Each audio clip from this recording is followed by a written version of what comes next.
इस प्रतिभा की खोज थी और प्रतिभा की खोज से प्रतिभा आ गई। इसके लिए भी आप जोरदार ताली से उनका स्वागत कीजिए। हायाघाट विधानसभा को जिस प्रतिभा की तलाश थी वो प्रतिभा सिंह के रूप में मिली। सुरेंद्र मोहन यादव ने सैकड़ों लोगों के सामने मंच से आगाज किया। दरभंगा हायाघाट विधानसभा क्षेत्र से संभावित प्रत्याशी प्रतिभा सिंह के रूप में निकल के आई।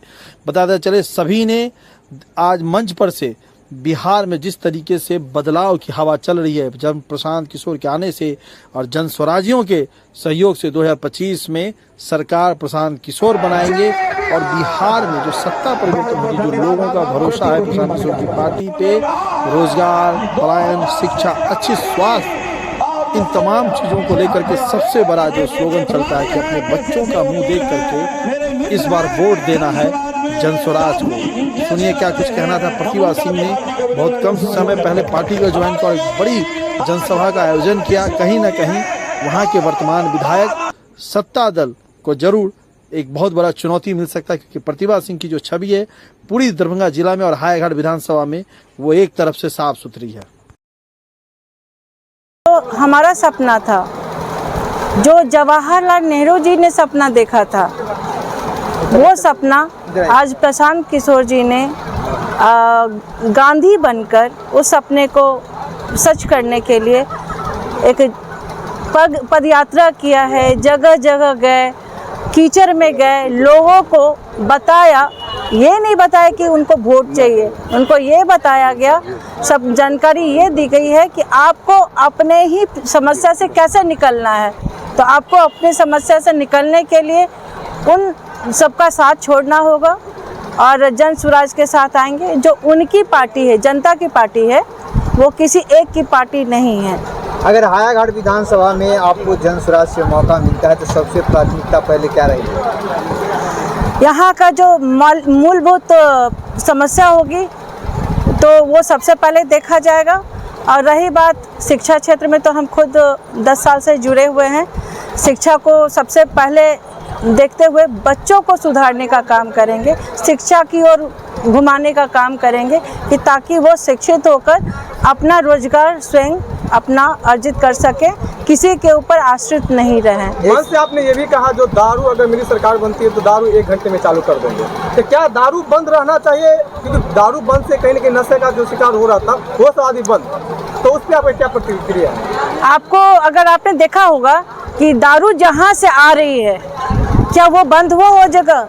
वो नाका सील नहीं हुआ। नेपाल से दारू आ रहा है, लेकिन आ कैसे रहा है? कोई ना कोई तो साथ दे रहा होगा। आप लोग खुद रिपोर्टर हैं, आप लोगों को बहुत अच्छे से पता होगा कि दारू आ कहाँ से रहा है और कैसे और कौन कौन से लोग उसमें संलिप्त हैं। तो दारू बंद नहीं है, चौगुने दाम पे मिल रहा है, नकली दारू मिल रहा है, जिससे लोग मर भी रहे हैं, उनके लीवर डैमेज हो रहे हैं। तो इससे बेहतर है कि दारू खोल दिया जाए कि जो सही दाम में सही चीज़ जिसको पीना है, एडल्ट लोग ही पीते हैं, उनको अच्छा बुरा मालूम है, वो पीते हैं। एक सवाल समय में अशोक पेपर मिल को लेकर जितने भी प्रत्याशी आते हैं वादा तो हर एक साल करते हैं, एमपी हो एमएलए हो, लेकिन वो पूरा नहीं कर पाते हैं। आपको हम याद करवा दें, आज से 5-7 साल पहले हमने अशोक पेपर मिल का मुद्दा उठाया था। मेरे पास उसमें सारा वर्क किया हुआ था कि कितना पैसा खर्च होगा, कैसे उसको हम लोग अमली जामा पहनाएंगे, सारा कुछ उसमें था। लेकिन दुर्भाग्यवश जो ऊपर बैठे हुए हैं उनको वो पसंद नहीं आना था, क्योंकि वो नहीं चाहते कि वो जो मज़दूर लोग वहाँ बैठे हुए हैं जिनका पैसा बाकी है उसको दें। क्या 90,000 करोड़ रुपया नहीं है हमारे गवर्नमेंट के पास? आज मंदिर बनाया गया है, मंदिर से किसी को लाभ है क्या?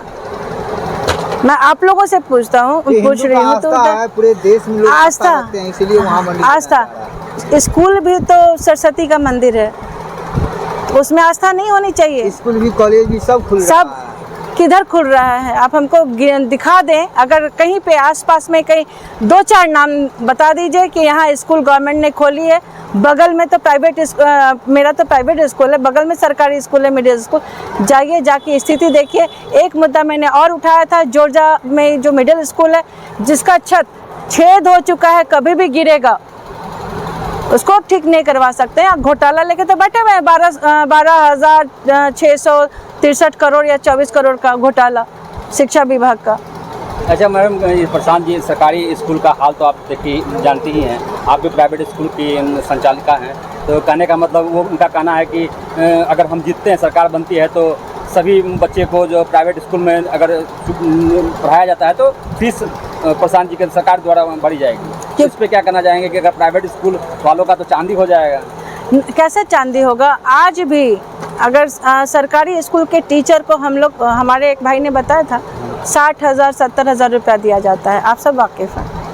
हम ये स्कूल में, अपने स्कूल में 15,000 से 25,000 और 28,000 तक, और जो बहुत अच्छे 10th के टीचर हैं उनको 30,000 यही सैलरी देते हैं। यही हमारी ईमानदारी है। परिचय में मेरा नाम प्रतिभा सिंह है। और रहा शिक्षा का स्तर, 1000 में जो स्तर वो नहीं दे पाते हैं, हम वो 15,000 और 20,000 में वो स्तर दे रहे हैं। 900 रुपया हम फीस लेते हैं और वहाँ प्रत्येक बच्चे पे 864 रुपया खर्च होता है। तो हमारे हिसाब से तो 100 रुपया ही ज़्यादा हमने लिया हुआ है, जबकि वहाँ सारा खर्च हमारा, और वहाँ सारा गवर्नमेंट जो है तो क्या काम कर रही है, क्या है, सब आप देख रहे हैं। के लोगों को तो उनका जो बेसिक मुद्दा है गांव का, क्योंकि हमारा ये जो है एक तो कृषि प्रधान जगह है, यहाँ पे कृषि माने कृषक लोग ज़्यादा हैं, उनकी जो बुनियादी सुविधा जो वंचित है उसको हम लोग उससे अवगत हैं, उसको पूरा करने का कोशिश करेंगे।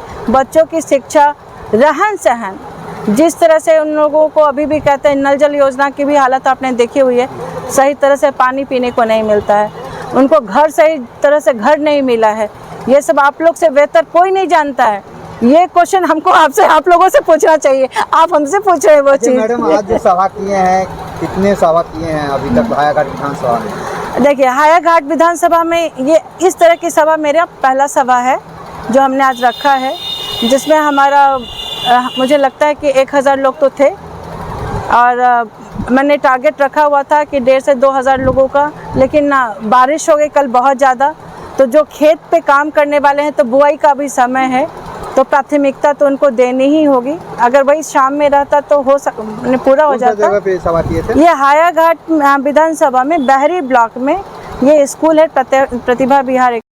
जैसा कि आप लोगों को पता है, पिछले 1-1.5 महीने से प्रशांत किशोर जी बिहार बदलाव यात्रा पे हैं। बिहार बदलाव सभा वो पूरे बिहार में घूम घूम के हर एक विधानसभा में कर रहे हैं। उसी कड़ी में हम लोग स्थानीय तौर पे, स्थानीय जो हमारे लीडर हैं, खास करके जो संभावित प्रत्याशी हैं, उनसे भी ये कहा गया है कि वो आप लोग भी अपने स्तर पे पंचायत वाइज, गांव वाइज इस बिहार बदलाव सभा का आयोजन करें और जनता तक जाएं, जनसुराज के संकल्प को लेकर के।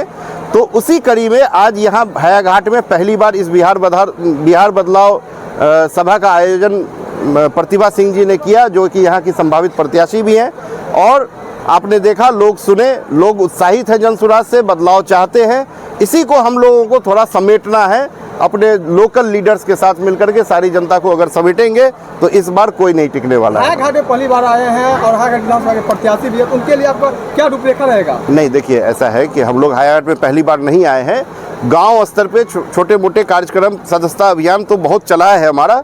अब ये जो जनसभा का रूप आप देख रहे हैं गांव स्तर पे, पंचायत स्तर पे, तो अब चुनाव चूँकि बहुत करीब है, तो अब घर घर हर जगह तो नहीं पहुंचा जा सकता है। तो सभा के आयोजन करके लोगों को एक जगह बैठा करके उस मैसेज को हम लोग दे रहे हैं। प्राथमिकता देंगे इनको? प्राथमिकता मतलब क्या, किस तरह का? बताइए, आपका छाप है स्कूल बैग, हाँ, और ये प्राइवेट स्कूल है प्रतिभा विहार एकेडमी, उसमें कार्यक्रम हो रहा है। हाँ। इस पे क्या कहना चाहेंगे? कि देखिए, स्कूल का बस्ता प्रशांत जी ने भी कहा है कि आज पिछले 30-35 सालों से जो भी सरकार रही है, वो बिहार के बच्चों के पीठ पे बोझा बांधने का काम किया है। जनसुराज बिहार के बच्चों के पीठ पे स्कूल का बस्ता बांधने का काम करेगी, और गरीबी से निकलने का जो रास्ता है वो स्कूल के बस्ता के ही थ्रू जाता है। आप गरीबी से नहीं निकल सकते जब तक आप शिक्षा हासिल नहीं करेंगे। यही हमारा चुनाव चिन्ह है, और यही स्कूल का बस्ता जो है, ये एक इतिहास रचने जा रहा है बिहार में।